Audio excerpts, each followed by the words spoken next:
रहा है। इसका आरंभ तो 10 तारीख को हुआ था और ये प्रशिक्षण है 6-7 मॉड्यूल जो आशाओं को 4 चरण में प्रशिक्षण दिया जाता है, उसका 3rd राउंड का और 4th राउंड का ट्रेनिंग का सेशन है। आज इनको दोनों को सम्मिलित कर या बिठाकर या कुछ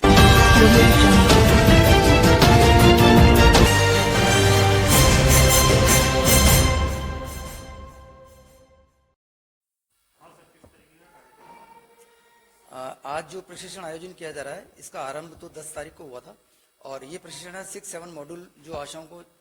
4 चरण में प्रशिक्षण दिया जाता है, उसका 3rd राउंड का और 4th राउंड का ट्रेनिंग का सेशन है। आज इनको दोनों को सम्मिलित कर या बिठाकर या कुछ मूवीज भी दिखाई जाएगी इनके सेशन के अकॉर्डिंग,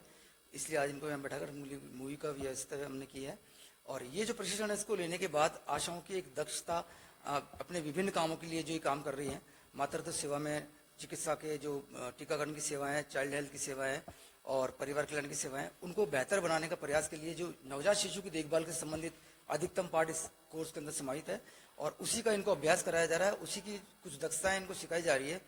जिससे क्या ये अपने फील्ड में जाकर काम कर सकें। विशेष तौर पर बताना चाहूँगा कि इनको अगर यदि कोई होम डिलीवरी हो जाती है तो वहाँ उसको कैसे हैंडल करना है उस बारे में विशेष दक्षता का प्रशिक्षण देकर कराया जा रहा है, ताकि ये लोग उस तरह के केसेस के अंदर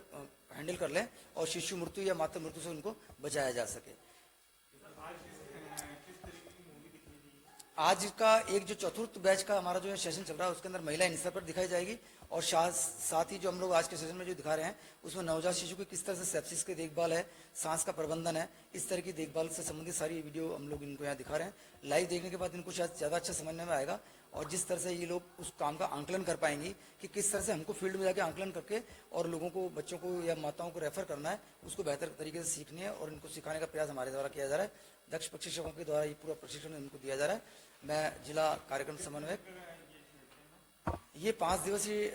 प्रशिक्षण है और ये 14 तारीख तक हमारा प्रशिक्षण चलेगा। 14 तारीख को उनका अंतिम दिवस रहेगा जिस दिन इनको प्रशिक्षण के बाद इनकी परीक्षा ली जाएगी।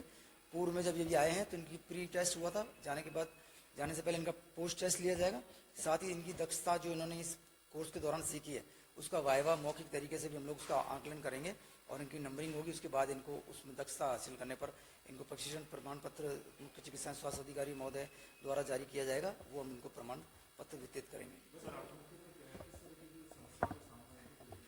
फील्ड में जो समस्याओं को सामना करना पड़ता है उसका ये होता है कि नवजात शिशु की देखभाल में जैसे इनको 42 दिन की देखभाल करनी पड़ती है, तो 42 दिन की देखभाल के अंदर 3, 7, 14, 21 और 28 और 42वें दिन की इनको देखभाल के लिए समय निर्धारित है जिसमें 6 जांच करती है। यदि घरेलू प्रसव होता है तो उसमें 1 जांच इनकी बढ़ जाती है, 7वां 1 जांच बढ़ जाती है। प्रथम दिवस ही इनको संभालना पड़ता है। तो अगर घर पर अगर अचानक में नाइट में या कहीं भी किसी बच्चे की अगर डिलीवरी हो जाए और तत्कालीन कोई साधन उपलब्ध नहीं हो, एएनएम या चिकित्सा सुविधा उपलब्ध नहीं होती है, तो वहाँ आशा को इतना दक्ष बनाया जा रहा है ताकि उस तरह के केसेस को हैंडल करते हुए और चिकित्सा संस्थान तक पहुँचाने में समर्थ बन सके। 2 बैच हमारे यहाँ चल रहे हैं, इसमें लगभग 30 आशाओं के हमारे बैच आयोजित किए जा रहे हैं और इनको प्रशिक्षण दिया जा रहा है। उस प्रशिक्षण के उपरांत अपने फील्ड में जाकर सफलतापूर्वक काम करेगी।